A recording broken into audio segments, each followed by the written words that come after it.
우리는 이 말씀을 통해서 초기 로마 교회의 갈등에 대한 하나님의 말씀은 무엇인가, 그리고 오늘날 한국 사회의 보수와 진보의 갈등 속에서 우리 그리스도인은 과연 어떤 삶의 자세를 가져야 하는가, 여기에 대해서 말씀으로 살펴보려고 합니다. 여러분, 초기 로마 교회에서 일어난 갈등, 그 갈등은 무엇이죠? 어떤 문제로 인해서 교회 안에서 서로가 서로를 미워하고 비난하고 갈등했겠습니까? 첫째로 로마 교회는 음식을 먹는 문제와 특정한 날을 거룩하게 지키는 것 때문에 교회 안에서 갈등이 있었습니다. 여러분, 로마 교회는 믿음이 강한 그리스도인과 믿음이 약한 그리스도인이 서로가 서로를 향해서 비난하고 비판하고 있었습니다. 갈등의 구체적인 문제가 뭐냐면요, 먼저 두 가지인데, 하나는 음식을 먹는 문제였습니다. 우상의 제물, 우상에게 드려진 제물로 바쳐진 그 고기를 먹어도 되는가 되지 않는가, 여기 찬반이 갈려졌고 여기 서로가 서로를 향해서 비난하고 비판하고 있었습니다. 그 당시 로마 제국은 각 웬만한 도시마다 뭐가 있었냐면 신전이 있었습니다. 어떤 신이든지 신께 바치는 큰 신전이 있었고, 그 신전에 많은 사람들이 소나 돼지나 어떤 동물을 가져와서 신전에 바쳐진 제사를, 짐승으로 제사를 드렸습니다. 제사가 끝나고 나면 사람들은, 제사장들이 그 음식을 먹거나 또 많은 고기의 일부분을 시장에 내다 팔았습니다. 그래서 시장에서 팔고 있는 고기는 거의 많은 부분, 대부분이 신전에 바쳐진 고기라고 보면 됩니다. 그래서 사람들이 가서 사 먹는데 그게 우상에게 드려진 제물이죠. 그래서 이런 고기를 비교적 믿음이 약한 사람들은 우상에게 바쳐진 고기를 먹는 것이 합당치 않고 부담스럽다라는 거예요. 그래서 그 고기를 먹지 않고 채소만 먹는 사람이 있었습니다. 그런데 믿음이 강하다고 생각하는 사람들은 우상의 제물에 대해서 좀 자유롭고, 모든 음식은 하나님이 주신 것이기 때문에 우상에 바쳐진 제물이라 하더라도 우리가 믿음으로 감사하면서 기도하면서 먹으면 괜찮다라고 생각하는 사람들이 있었습니다. 이렇게 두 그룹이 나눠져서 서로가 서로를 향해서 비판하고 비난하기 시작했던 것입니다. 또 다른 하나의 갈등은 뭐냐면, 특정한 날을 거룩하게 지키는 데 대해서 서로 의견이 달랐고 갈등이 있었습니다. 믿음이 연약한 사람들로 알려진 교인들은 구약 율법 전통에 따라서, 예를 들어서 유월절, 칠칠절, 초막절, 이 3대 절기 또는 구약에 나오는 절기들을 우리가 좀 지키면서 그래도 다른 날보다 중요하게 여겨야 되지 않느냐, 이런 생각을 했습니다. 그런데 믿음이 강하다고 알려진 교인들은 그것은 율법적이기 때문에 그렇게 할 필요가 없다, 우리가 예수님이 죽고 부활하신 주일날만 잘 모여서 예배드리면 된다, 이런 주장을 펼치고 있었죠. 그래서 로마 교회 안에는 유대주의적 그리스도인, 이 사람들은 우상에게 바쳐진 제물을, 음식을 먹지 않고 율법에 근거해서 어떤 날을 좀 더 다른 날보다 중요하게 여기려고 했던 사람들이었습니다. 그런데 이방인 그리스도인, 로마에서 예수 믿은 사람이나 이방인 그리스도인들은 보다 좀 자유로워서 자기 평소에 먹던 대로 우상에게 바쳐진 기도라도 하나님께 기도하고 먹으면 괜찮지 않겠냐, 구약의 율법적인 그 날을 꼭 지켜야 하느냐, 그렇지 않다라고 서로 의견이 평배하게 맞서면서 대립하고 비난하는 가운데 있었습니다. 그렇다면 이런 갈등에 대해서 갈등에 대해서 바울은 하나님의 말씀을 통하여 무엇을, 하나님의 뜻을 어떻게 전달하고 있을까요? 사도 바울은 이 갈등에 대해서 두 가지 목회적 조언을 하고 있습니다.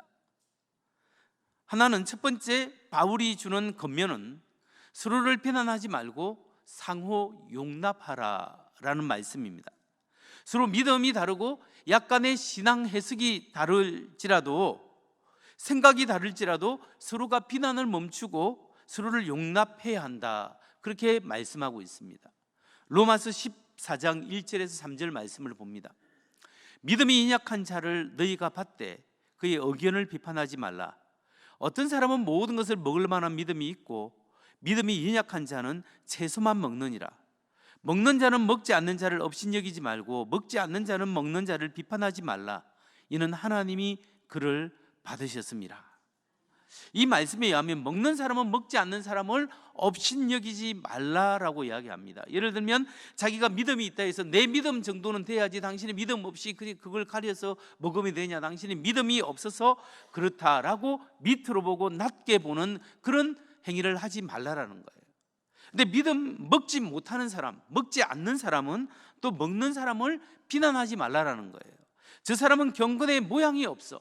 뭔가 하나님을 믿는 것 같지만 저렇게 우상의 음식을 먹는 걸 보면 저 사람은 믿음이 없는 것이 틀림없을 거야.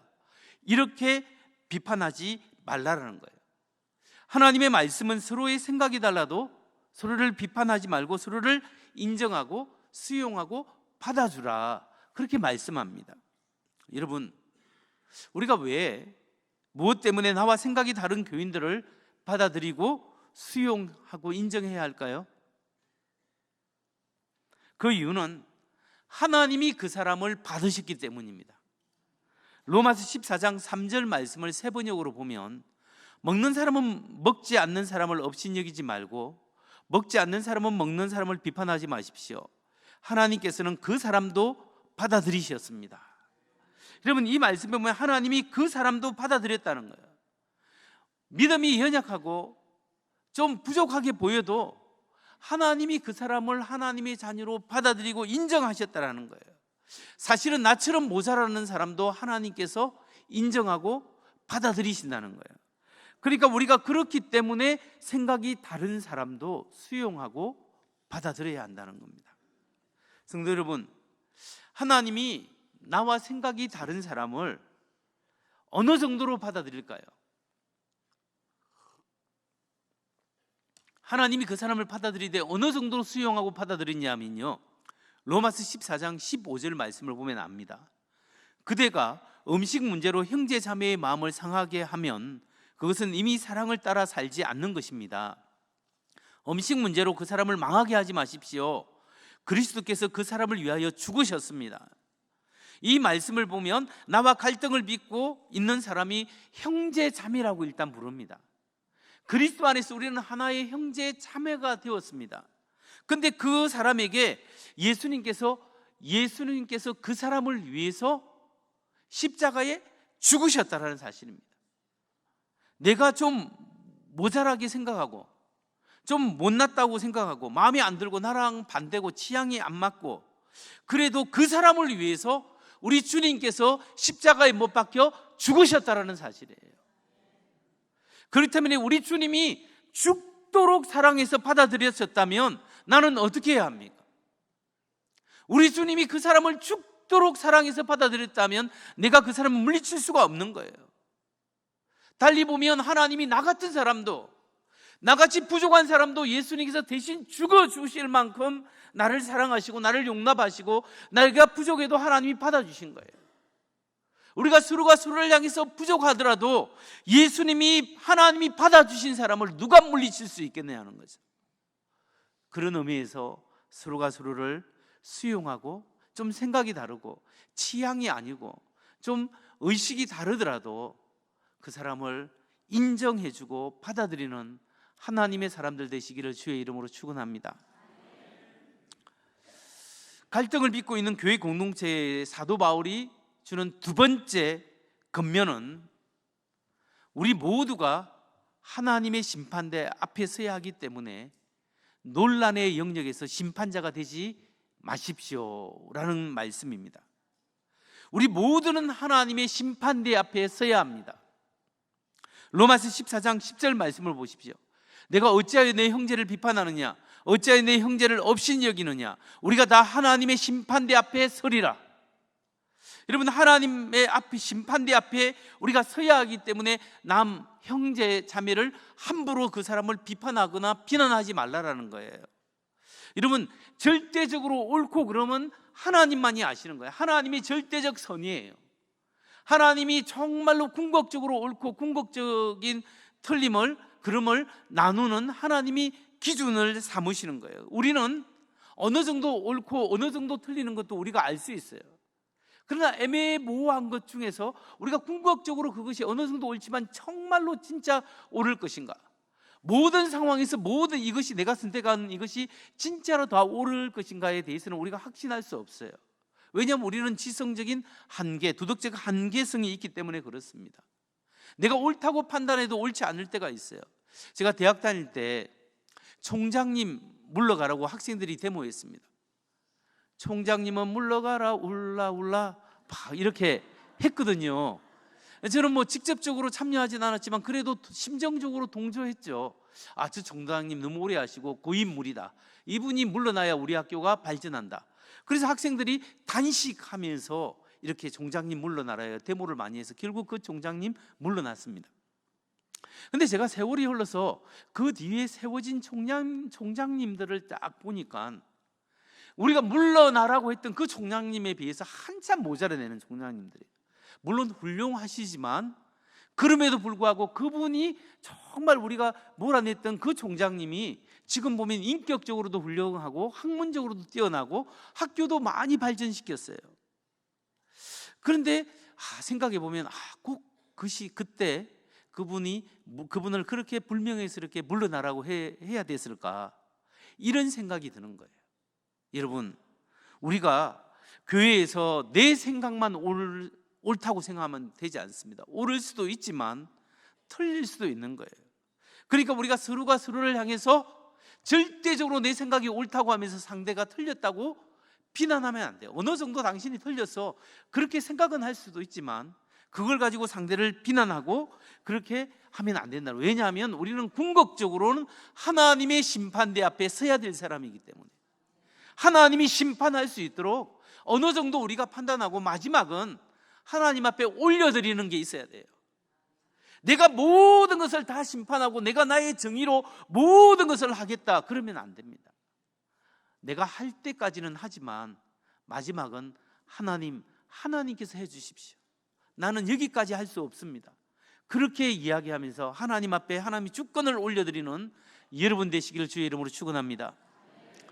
그렇다면 이제 비본질적인 문제로 서로를 비난하고 비판하면서 갈등을 겪고 있는 로마 교회를 향해서 로마서 14장의 메시지가 전달되었습니다. 그렇다면 로마서 14장의 메시지가 오늘 우리 이 땅을 살아가는 우리에게는 어떻게 적용될 수 있겠습니까? 두 가지 적용점이 있습니다. 하나는 우리는 이 땅을 살면서 하나님 나라 윤리를 추구하면서 살아야 한다는 사실입니다. 우리가 이 땅을 살면서도 하나님 중심으로 살아가야 합니다. 우리는 사나 죽으나 살아도 주를 위하여 살고 죽어도 주를 위하여 사는 하나님 중심주의 신앙으로 살아가야 하는 겁니다. 이것이 우리의 정체성이에요. 로마서 14장 7절과 8절 말씀을 봅니다. 함께 읽겠습니다. 시작. 우리 중에 누구든지 자기를 위하여 사는 자가 없고 자기를 위하여 죽는 자도 없도다. 우리가 살아도 주를 위하여 살고 죽어도 주를 위하여 죽나니 그러므로 사나 죽으나 우리가 주의 것이로다. 아멘. 우리 그리스도인은 이 땅을 살아가면서 우리가 사나 죽으나 우리가 주의 것입니다. 이 정체성, 이 고백이 있어야 합니다. 예수를 주로 고백하는 사람은 내가 주를 위하여 살고 주를 위하여 직장도 다니고 주님을 위하여 가정도 일구고 주님을 위하여 모든 것을 한다. 이 하나님 중심, 예수 중심의 신앙이 우리 속에 있어야 하는 거예요. 여러분, 하나님 중심으로 살아가는 사람은 이 땅을 살아가면서 하나님 나라 윤리로 살아가는 겁니다. 이 땅의 가치로 살아가는 것이 아니라 하나님 나라 가치관, 하나님 나라 윤리로 살아가야 합니다. 그 하나님 나라 윤리는 무엇일까요? 로마서 14장 17절은 이렇게 말씀합니다. 하나님 나라는 먹는 것과 마시는 것이 아니요 오직 성령 안에 있는 의와 평강과 희락이라. 오직 성령 안에 있는 의와 평강과 희락이다. 먹고 마시는 문제는 비본질적인 문제라는 거예요. 무엇을 입을까, 무엇을 입고 무엇을 먹고 무엇을 마실까, 이것은 중요합니다. 의식주는 너무나 중요하지만 이것은 비본질적인 거라는 거예요. 단 성령 안에서 의와 평강과 희락, 기쁨이 하나님 나라에 살아가는 가치관으로서 본질적인 것이라고 말씀하고 있습니다. 여러분, 성도, 우리가 성령님의 인도하심을 받으면요, 우리의 삶이 의로움을 추구하게 됩니다. righteousness, 하나님의 의를 받았기 때문에 하나님이 우리를 의롭다 하셨고, 그 의롭다 하신 그 믿음과 은혜 때문에 우리가 의로움을 추구하게 되는 거예요. 근데 세상 사람들은 의로움보다 이익을 추구합니다. 무엇이 나에게 유익을 주는가? 그런데 우리 그리스도인들은 이 땅에 살면서 무엇이 의로운가? 무엇이 선한가? 무엇이 잘 사는 삶인가를 고민하는 사람이에요. 여러분, 우리는 자기 이익을 위해서 목숨을 거는 사람이 아니라 내가 하나님 앞에 올바르게 살아가기 위해서 목숨을 거는 사람이에요. 의롭고 살고 올바르게 사는 것이 우리 그리스도인에게 그게 잘 사는 거리고 그게 올바른 삶이에요. 그게 덕스러운 삶이에요. 여러분, 우리가 정말 그리스도인은 의로움을 추구하는 사람이, 그 의로움은 우리의 삶의 덕으로 나타나야 돼요. 덕을 끼치는 사람이에요. 여러분, 우리가 이 땅에 살아갈 때 로마 14장은 우리에게 하나님 나라의 윤리, 하나님 중심으로 살아가라 말씀을 합니다. 또 하나, 로마서 14장이 오늘 우리에게 주는 하나님의 말씀은 비본질적인 것이 아니라 본질을 붙잡고 살아야 한다라는 말씀입니다. 본질을 붙잡고 사는 인생이 되어야 합니다. 여러분, 로마 교회에서 우상의 음식을 먹는지 안 먹는지, 고기를 먹든지 안 먹든지, 어떤 날을 지키든 안 지키든 그것은 복음에 있어서 특별히 중요한 게 아니에요. 그게 본질이 아니에요. 그거는 복음, 하나님 나라의 복음 관점에 볼 때 2차적이고 부수적인 문제였어요. 정말 우리의 신앙에 있어서 본질이 무엇입니까? 죄인된 인간, 하나님 앞에 떨어져 나온 인간이 하나님 앞에 회개하고 돌이켜서 하나님과의 관계가 회복되고 예수 그리스도를 나의 구주로 영접하여서 예수의 피로 죄의 사함을 받고, 그리고 예수님과 동행한 하나님의 자녀가 되어서 예수님과 동행하고 성령님과 동행하여 하나님 나라를 추구하면서 그리스도의 복음을 전파하며 살아가는 삶이, 하나님과의 관계가 회복되어서 하나님의 은혜로 살아가는 삶이 신앙의 본질적인 삶이에요. 여러분, 그런 의미에서 로마 그리스도인 안에서 있던 갈등, 뭘 먹을 것인가 말 것인가, 어떤 날을 기약이 이길 것인가 아닌가, 이게 부차적인 거예요. 또한 오늘날 우리 사회에서 벌어지고 있는 정치적 현실, 또 부차적일 수 있습니다. 물론 우리 정치는 너무나 중요합니다. 정치가 곧 생활입니다. 정치와 우리를 분리할 수 없어요. 그러나 이 정치는 현실이지만 너무나 중요합니다. 하지만 그럼에도 불구하고 하나님 나라의 관점에서 볼 때 현실 정치는 변화될 수 있는 거예요. 정책도 바뀌고 생각도 바뀔 수가 있는 거예요. 그게 궁극적인 것이 아니라는 거예요. 여러분, 예수님은 보수였을까요? 진보였을까요? 예수님은 보수입니까? 진보입니까? 예수님은 보수입니다. 어떤 의미에서 보수냐 하면 구약 성경이 하나님의 말씀이고 성경을 인용하고 성경의 권위를 지키고 성경 말씀의 가치를 존중하신 분이에요. 그리고 예수님은 십자가의 그 구약의 예언의 말씀을 십자가를 통하여 성경을 예언을 성취하셨습니다. 그리고 성경에서 가장 중요하게 여기는 가치, 하나님의 사랑, 하나님 사랑, 이웃 사랑을 강조하셨고 그걸 실천하셨습니다. 이런 의미에서 예수님은 확실한 보수입니다. 그런데 여러분, 예수님은 확실한 진보입니다. 예수님은 그 당시 소외되었던 가난한 사람, 병든 사람, 상대도 안 하는 죄인들의 친구가 되어 주었습니다.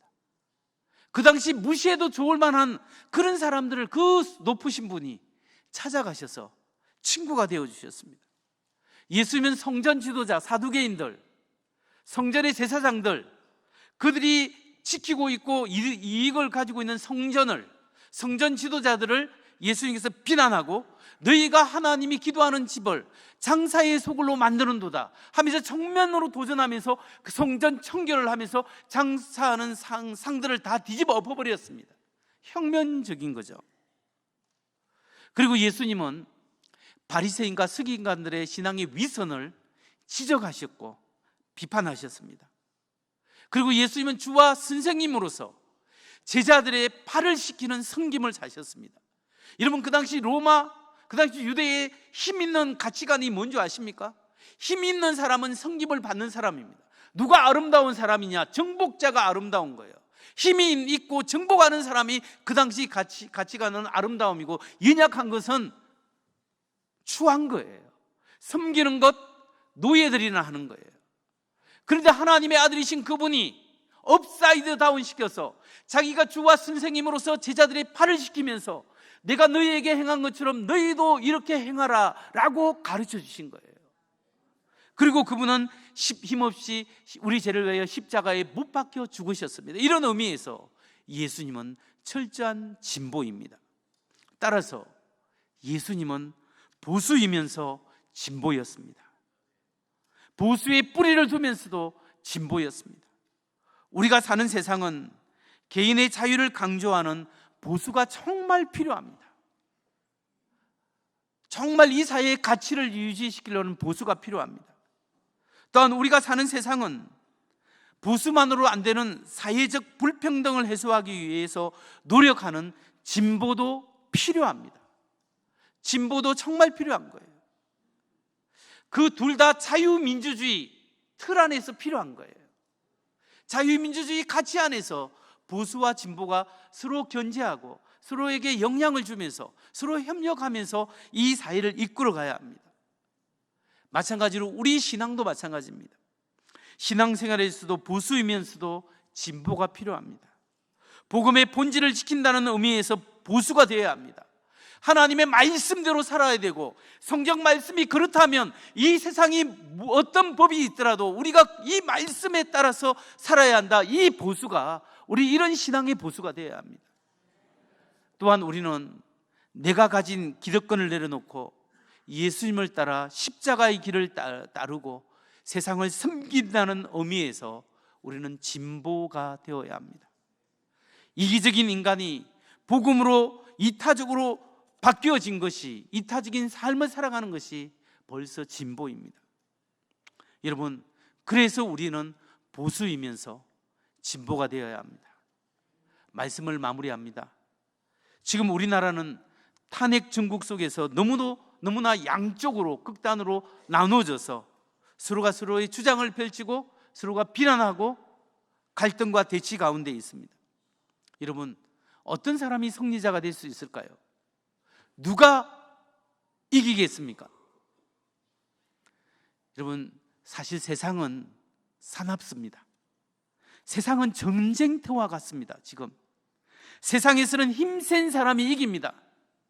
세상에서는 목소리 높은 사람이 이기고 많이 모인 사람들이 이기고, 어떠한 부정적인 행위를 했으라도 자기의 목표만 달성하면 승리할 수 있다고 그렇게 하는 사람들이 세상 사람들이에요.